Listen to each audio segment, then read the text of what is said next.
Welcome to the Myofascial Health Podcast, hosted by me, Unu. Follow along as I explore the depths of John Barnes' myofascial release approach on my road to mastery. Along the way, I'll be sharing the lessons I learn as I open my myofascial release practice in Austin, Texas, so that you don't have to make the same mistakes I do.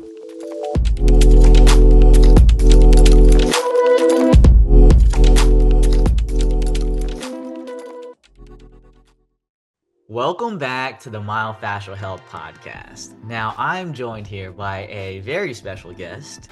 She has been a physical therapist since 2015. She got her certificate of aquatic physical therapy in 2017. She's been a myofascial release therapist for 3 years, and she's a yogi and just recently got her yoga teacher certification last year. It's my honor to introduce Rebecca Sherman. Thank you so much for joining me on this podcast. Thank you so much for having me, Uno. It's great to be here. It's great for me to actually share this conversation with you. And we had met in a myofascial release seminar. I believe it was in Dallas. And it was cervicothoracic to my memory. And you had come along with a group of therapists from Hargroder Physical Therapy, which is Diane Hargroder's myofascial release physical therapy clinic in San Antonio. And I thought it was such a cool thing to see that, one, her clinic is flourishing, but how she runs her business is a way that sends her therapists to myofascial release seminars. And I think that in and of itself helps our community grow, helps the work grow. And I got introduced to you and the rest of the therapists that work for her. Can you share a little bit about how you came together with Diane's group there? Definitely. Well, first, I moved to San Antonio about 6 years ago from the Northeast. When I moved there, I kind of just continued with my physical therapy journey in general, just working in travel physical therapy. I worked in Austin for a bit at a nursing home, and then I did some pediatric home care in San Antonio with a traveling company. And then COVID happened and things kind of went awry. And I was doing telehealth with the kiddos. And I mean, that was interesting, but I was kind of over it and looking for something new. And in that vein, I looked up just jobs in San Antonio and I found Diane Indeed. And I think it was 2021 I had found her. And I just looked up her website. I was reading about MFR on her website and I was like, oh my gosh, what is this? I love this sound of this. I've been practicing yoga for about 15 years and it just sounded kind of like in that realm and I was super interested in it. Interestingly enough, though, that first time I came across her website, I ended up surpassing the chance to work with her until about a year later. Just, I guess I wasn't ready. You know, things in our life, we have times when we're ready and when we're not.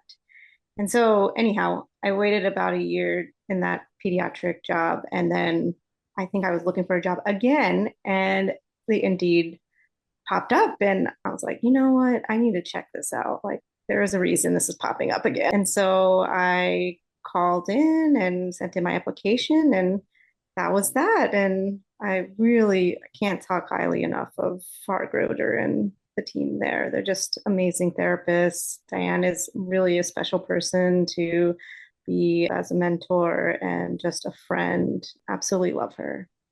So that's how I ended up there.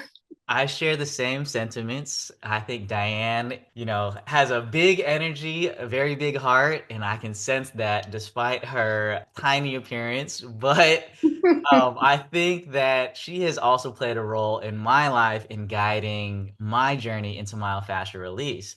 Now, can I ask, you applied for this job and it sounds like you got it. When did you take your first myofascial release seminar, or how did you actually get into the work?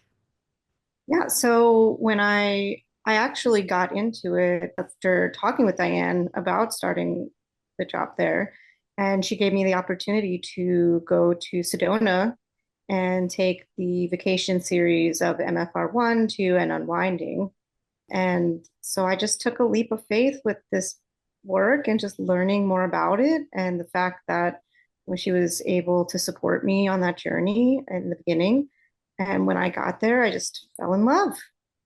And I just really felt like, wow, this is huge. This is going to change my life, not to mention my patients' lives. And so that was really how I got more involved. And can you unpack that a little bit? Like, what does it mean to have this feeling of like, man, this is going to be a big change, not just for myself, but also for my patients? Well, I think what comes to mind in the forefront of my mind is when it was with John, the seminar was with John, and when he approached the learning process in a more of a how are you feeling right now? How is this moment make you feel? And inputting his little stories that he does, in order to almost elicit a feeling for you. And that I realized that in that moment that it was more about your experience instead of the things that you were going to learn on an educational level, as you know more of the experience every single class was going to provide you with, rather than the anatomy information, the cross hand release. That was all great, as nice to learn a new manual technique.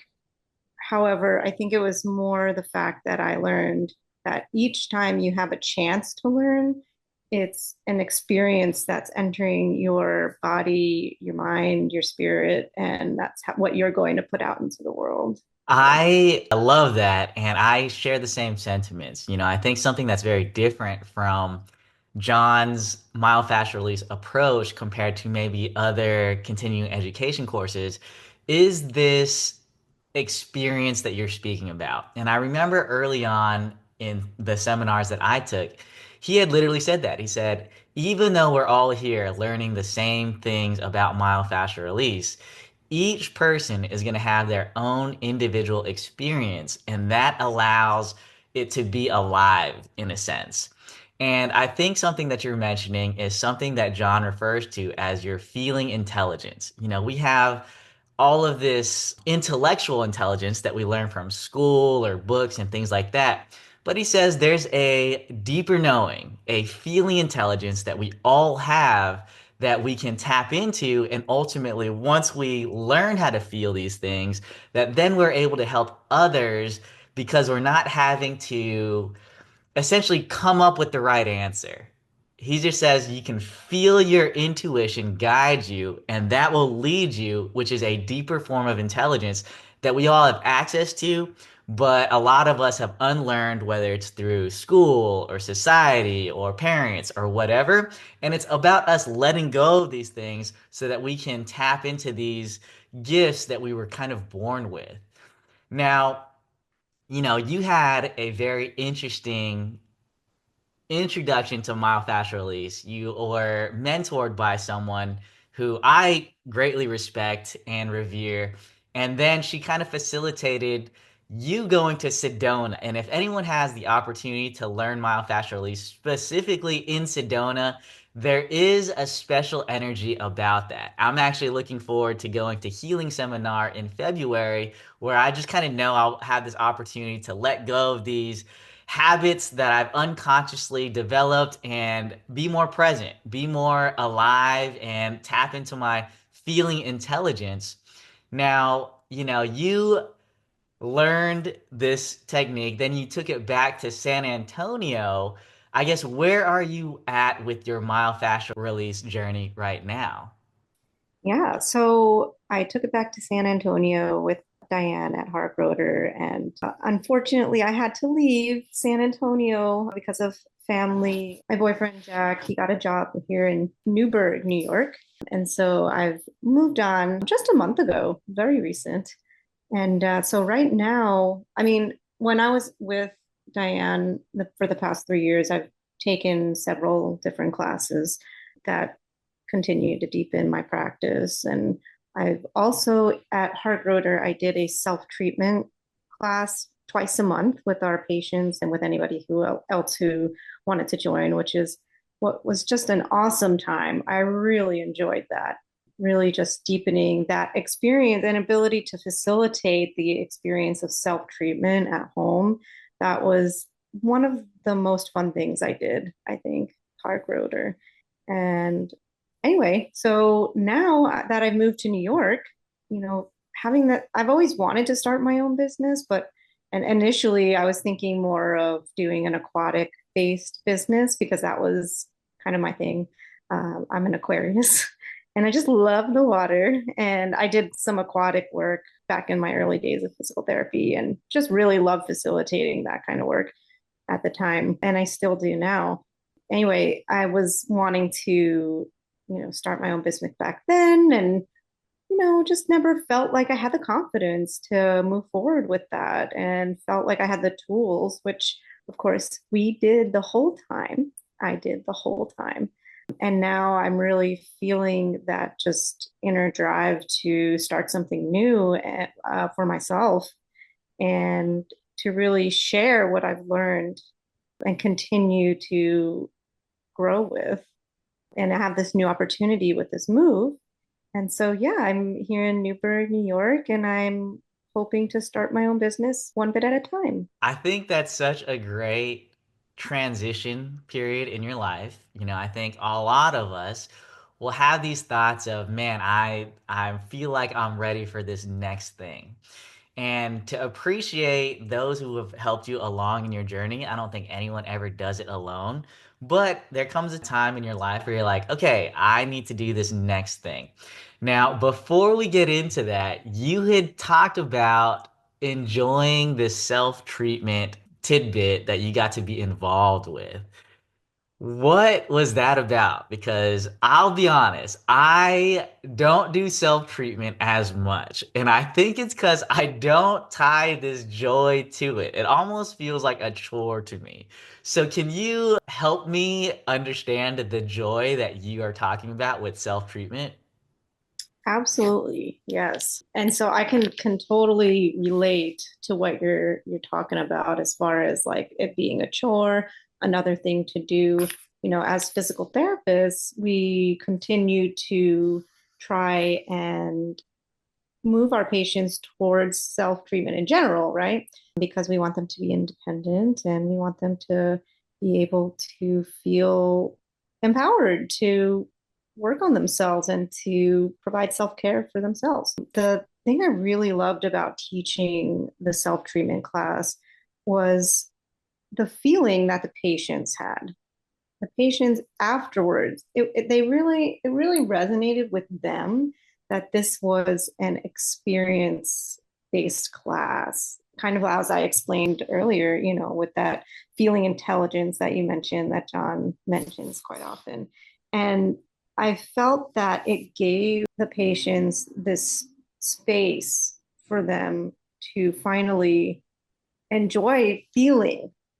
And, I think when you're at home, you don't give yourself that space. It's more of a let's pencil it in kind of space rather than like, this is my time, even if it's 5 minutes, right? It's more of a chore. And I think that doing those classes, I did the class for about an hour and a half was the class time.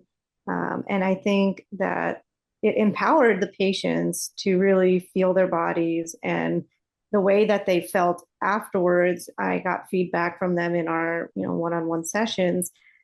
It really helped them in their treatment sessions as well. I think that I also really loved that. It really propelled them forward in more of a feeling intelligence. Can you say feeling 5 times?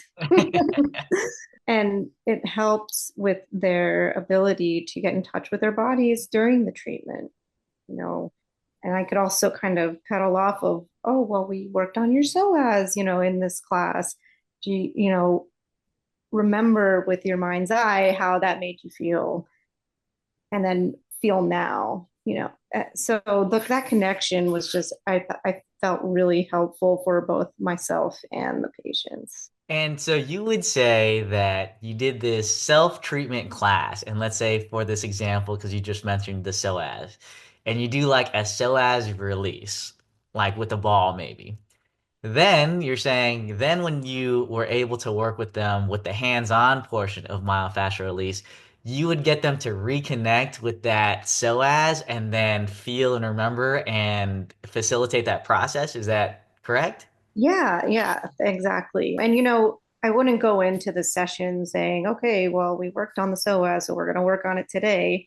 It kind of just organically comes up. And, if I make it to the SOAs and, I might tune in with the patient and mention a little tidbit like, feel this area. Remember you worked on it before. Like, how did it feel at that time? How does it feel now? Yeah. So very subtly, that's kind of how it went.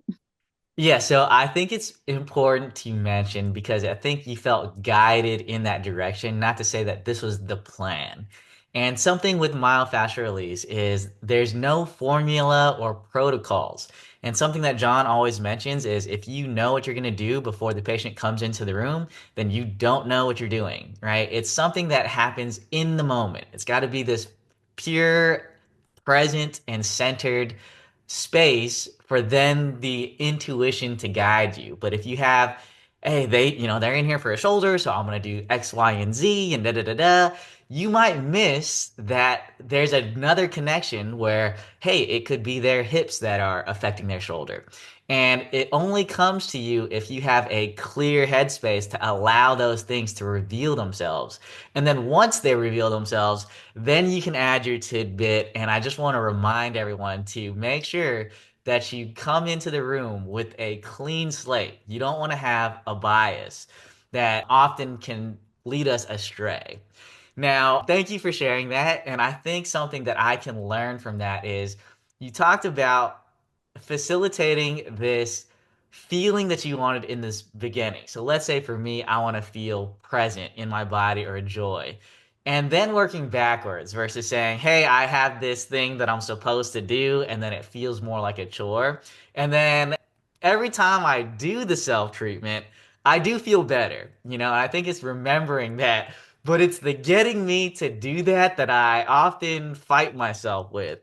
And so if I can remind myself, and I'm sure there's many of us who feel like, especially us business owners, where you just don't feel like you have the time, that if you are wanting to feel better, you should start there and then work backwards and saying, hey, what's going to help me feel better? And then on top of that, something that John says, one of the best things you can do for yourself is self-treatment. Treat yourself every day, even if it's just 5 minutes a day. And I think when we pack it down into these very manageable steps. Like, hey, instead of it being like, man, I don't have the time or I have to do X, Y, and Z, it's like, hey, I only need 5 minutes. If I could just spend 5 minutes a day, that will be worthwhile. And then obviously, if you add more to that, you have more to benefit. But at the very least, if you could just do 5 minutes and everyone has 5 minutes in their day, that will help you in the long run. Now, If I could just comment about that. So even just telling yourself to do 5 minutes, right? It's great. And telling yourself that it's going to make you feel better, yes, that is great. What I've found personally, I guess it depends on if you have an exercise routine or if you have a physical job that you're doing. But personally, I found fitting my myofascial self treatment in after I exercise or after I've done some laborious activity has really helped me easily fit it in. And it's mostly because you're already kind of in that feeling intelligence, or hopefully when you're exercising or, pushing your body, you're more attentive of how your body's feeling in that moment.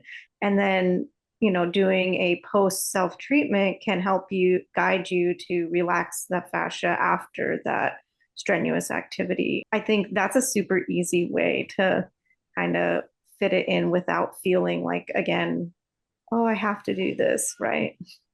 yeah, and if you ever catch yourself saying, I have to do anything, then you're probably in the channel 5 linear thinking, right? Versus if you're choosing to do it because the opportunity presents, I think that is something I can take. I'm supposed to work out today right after this, so I'll take that to heart.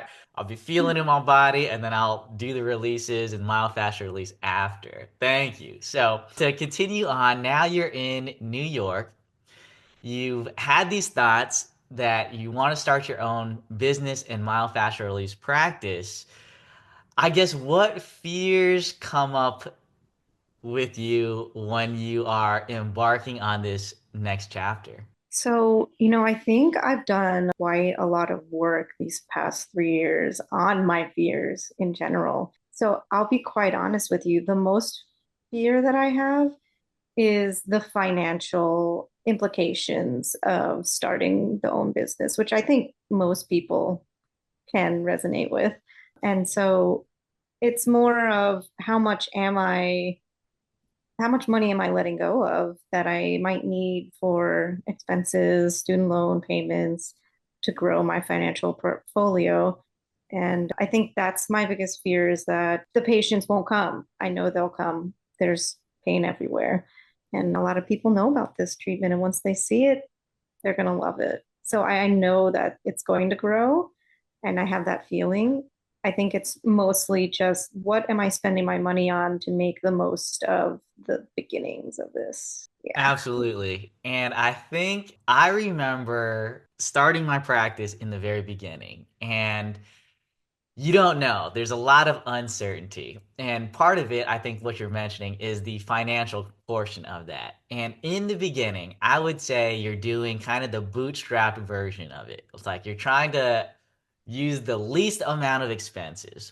And I would recommend that. And then what you learn is as you build this practice, you value your time more. So you're investing in things that give you your time back. But in the beginning, if you enjoy doing certain things, I always recommend following your joy. And I think that's something that's echoed in myofascial release. And that might be like, hey, like social media. Some people enjoy posting and sharing things on social media.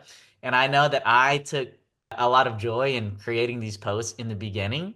But now with where I'm at, it's like, dude, I just don't have the time for that. And I would much rather hire someone to do that for me. And so that's something that does cost me something.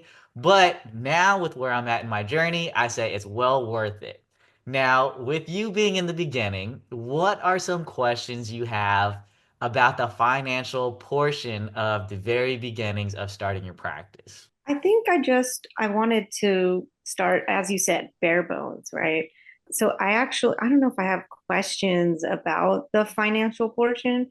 It's more just like, I feel like actually what you just said, the following your joy, that really, I think, answers a lot of it because in the beginning, you're gonna have to spend money, right? But it's all being fueled into this joy that's gonna kind of go through the business itself and then make more money. So that sounds good to me. I think initially, I reached out because I was in the process of setting things up, and I wanted to know what people used for their workspace as far as scheduling and billing and documentation. Just in the beginning, when you don't have that money to start off and investing. And you did mention Google Workplace, I believe, right? Yes. So in the beginning, Google Workplace is a great starting EMR kind of documentation system.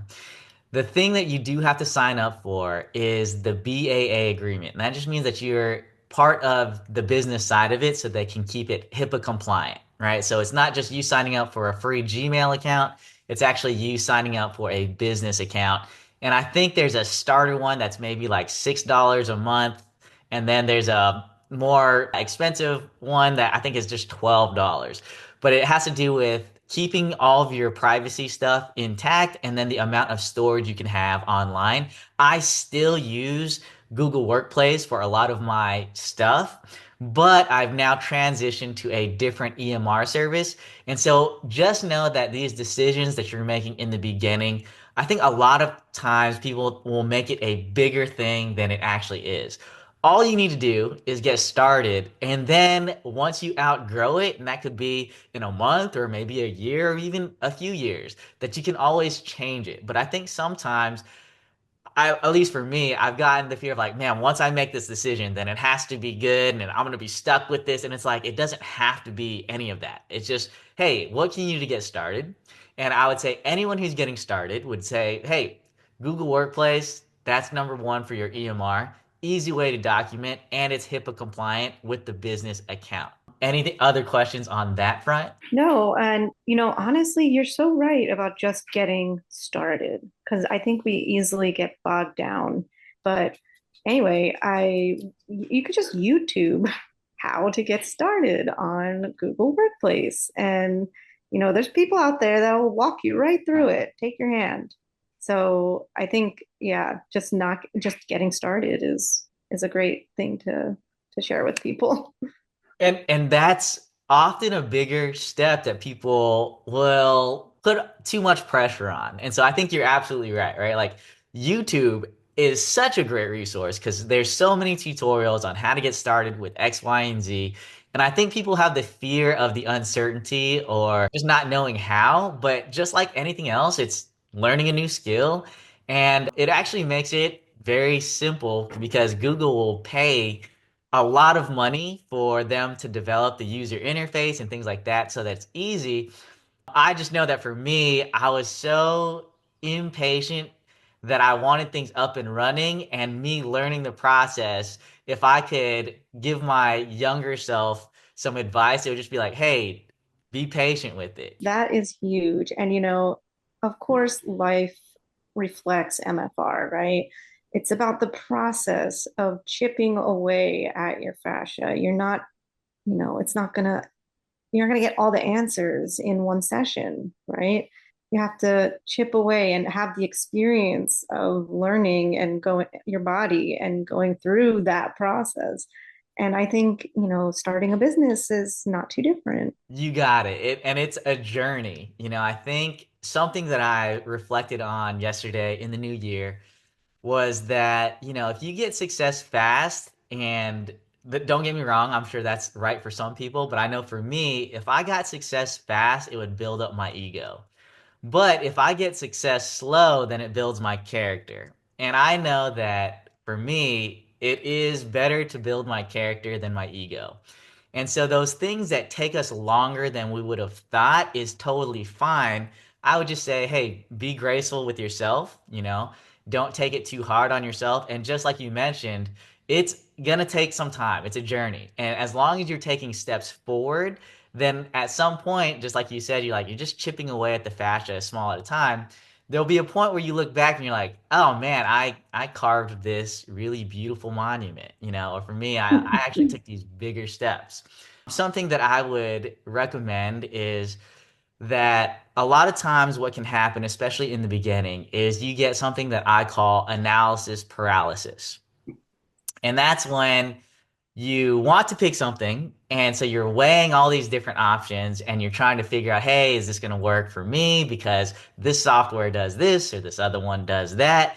And I would just say, when you catch yourself doing that, at least for me when I was going through this, it would cause me to get paralyzed. And instead of making a decision and just moving forward with it, I would get stuck, and then this would drag on for days or weeks. And what you really need to do is just make the decision, Remember that nothing is permanent and you can always change it.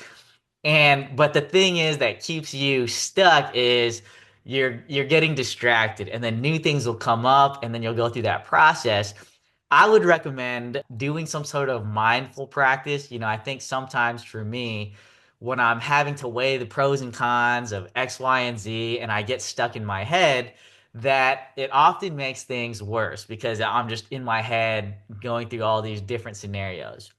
What has helped me the most is I'll go on a walk or I'll take a shower, and something about you doing something else, and I would say this is more of a myofascial release thing. It's like you just being more present and connecting with nature or something else other than you being in your head. then your intuition will guide you. The answers will then come to me as opposed to me chasing the answers. And that's what allowed me to like make a decision on something. And so for all of us, I would imagine that this happens, especially if you're a business owner. And so you in the beginning, I love that you're embarking on this next chapter.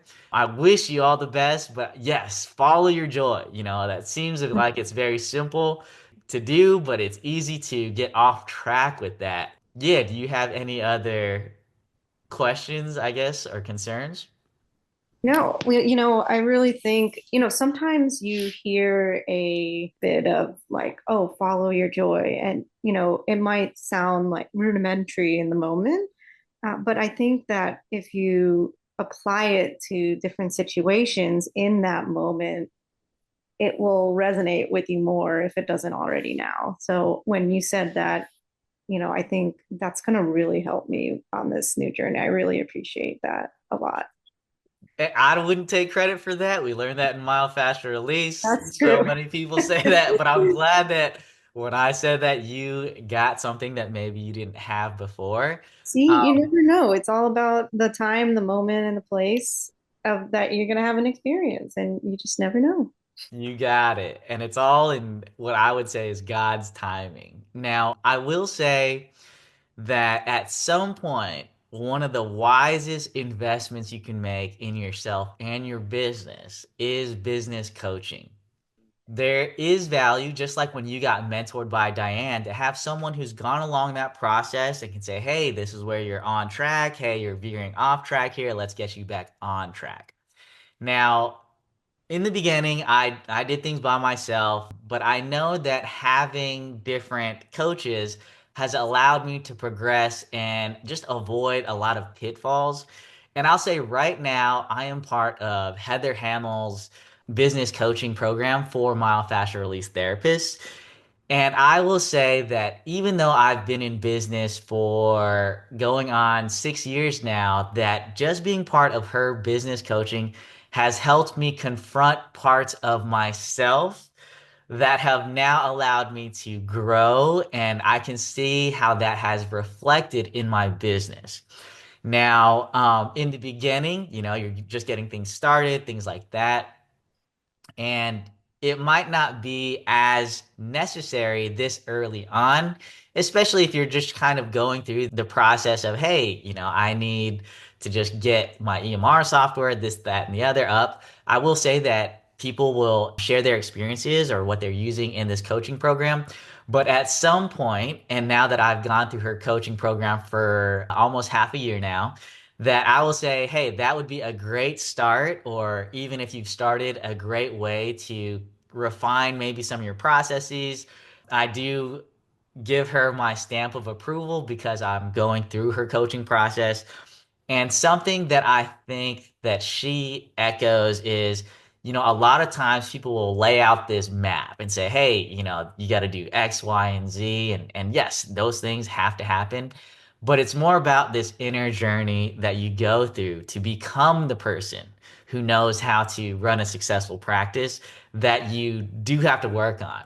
I think something that John mentions in Myofascial Release is the inner journey isn't the most important journey, it's the only journey. And so, whether that's business or relationships or anything else, just know that that's the big part of it. And I would say she's a great coach to be a resource for the myofascial release community. And I would say at some point, if you're going into business, whether it's her or somebody else who does business coaching specifically for myofascial release therapists, I would say, hey, at some point in your journey, after you've gotten, certain things set up, after you are going through these joys and you start running into maybe roadblocks, that'd be a great resource. But she, I can say, has done wonders, not just for myself, but for many of people who have started their own myofascial release practices. Well, thanks so much for that. Yeah, Heather Hamill for sure. I've listened to her some of her podcasts and spoken to a couple of people in different seminars, spoken very highly of the program. So definitely we'll look at more into that. Perfect. Now, before we get out of here, are there any last thoughts that you would like to share with my audience? Happy New Year. Today's January 2nd, and we're on a new year, new journey. What a way to start a new year for me personally. But I hope you all continue the journey of feeling. And, I right now I don't really have anything set up on the business side, but if anyone would like to contact me, I'll go ahead and give Unu my email for the comments. And I'm happy to hear from anybody in the New York area. I think there might be a few of you guys up here, maybe in Poughkeepsie. I think I saw on the Directory? the directory. Thanks. Yeah. So I'm looking forward to getting to know y'all and not using the term y'all as much since I'm in New York. But yeah, it was really great chatting with you. And, maybe in a year or so, or maybe less, we can talk again and see where I'm at. And I can maybe have more questions because at that point, more experiences. So yeah, thank you again so much, Unu. I really appreciate you. Pleasure is all mine. Thank you so much for being open and honest with us. I think you're embarking on this great chapter of business ownership. And yeah, what a way to start the new year as we have different resolutions or goals. And I think this is one that not only you will have, but I think what you've shared will help others, whether start their own practices, get more serious or more joyful with self-treatment. I really appreciate the conversation. So thank you. Thanks for listening to another episode of Myofascial Health. I help myofascial release therapists create beautiful websites for their MFR practices, even if they aren't tech savvy. If you're just starting your MFR practice, or you're an experienced MFR practice owner, learn more about how I can help at www.myofascial.health/website.